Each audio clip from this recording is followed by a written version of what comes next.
поздравувам сите кои што во моментов сте на програмата на Канал 5 и следите Здраво Македонија и верувам дека со воодушевување ќе го проследите и разговорот кој што ни следува во приложение. Двајца момци ни пристигнаа токму од Битола, имаме навистина интересен разговор кој што ќе ни следува во минутите. Ќе зборувам со Дејан Деки Марковски и Пеце брата Трајковски.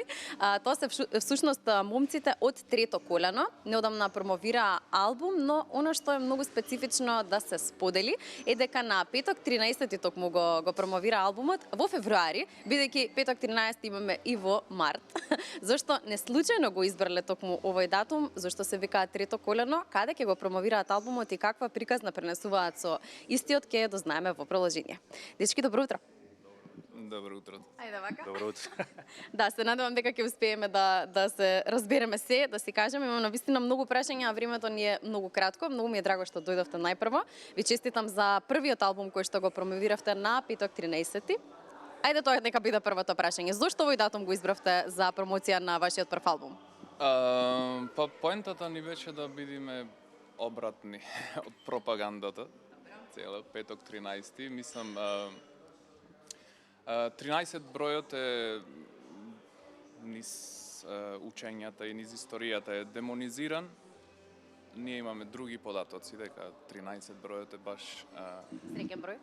позитивен, продуктивен број, си влечи корени исто и духовно.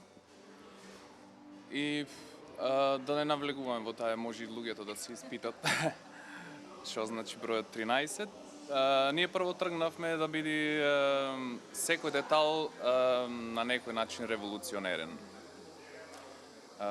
Во склоп со сето што го работиме, како песни, како композиции, како и албумот и така, накратко. Значи, накратко, петок 13 за вас е среќен ден. Баш ме интересира во март на 13 што ќе направите. Пице, како настана воопшто? Уште еден албум. Чекајте, треба да го промовирате првиот. Се шегуваме, посакувам навистина многу албуми да имате, но да се задржиме на првиот албум и да започнеме тоа како настана вашата соработка, како се споивте вие и како одлучивте да создавате. Ние се споивме во изолирана ситуација, нека слична на ова е тука сега.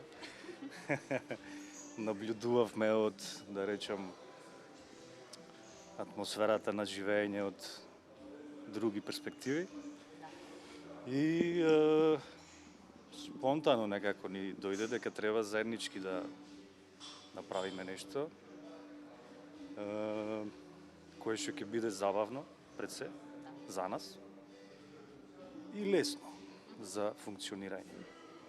Ваква форма на изразување, дека иначе функционира како уличен перформер низ светот секаде.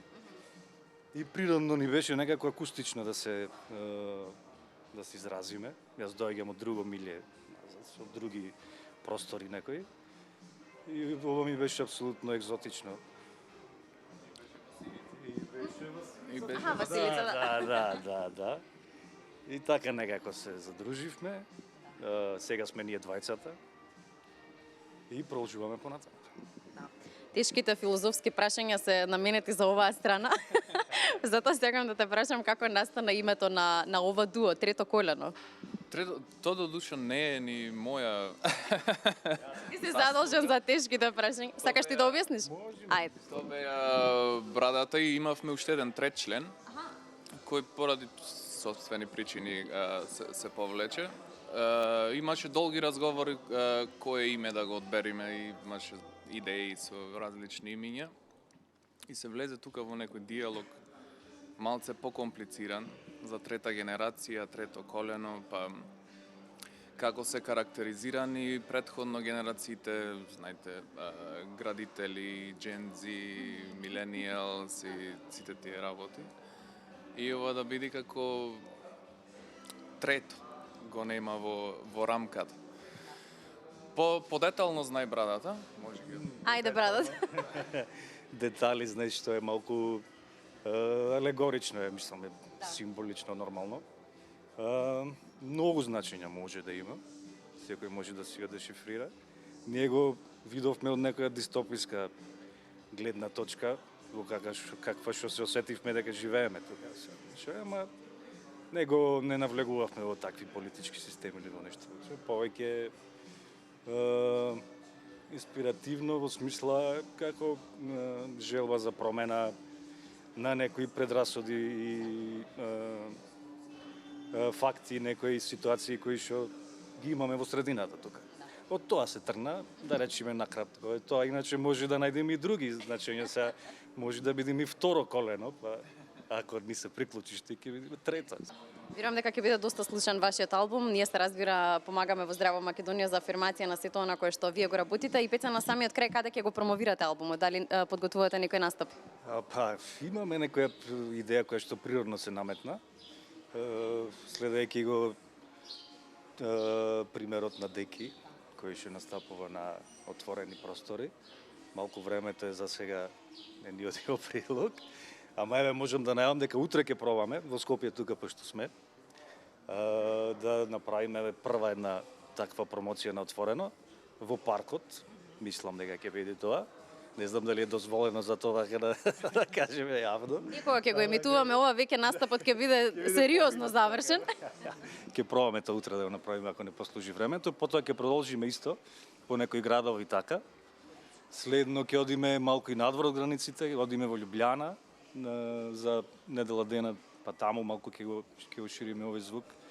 Иначе веќе е достапен на сите дигитални платформи, ако може да се зумира, тука има еден баркод, ако може некој да си го скенира преку телевизорот вака и да му се може да се види, мислам Bandcamp, Spotify, тоа се има таму, може да се даунлодира, да се слуша, да се стрима.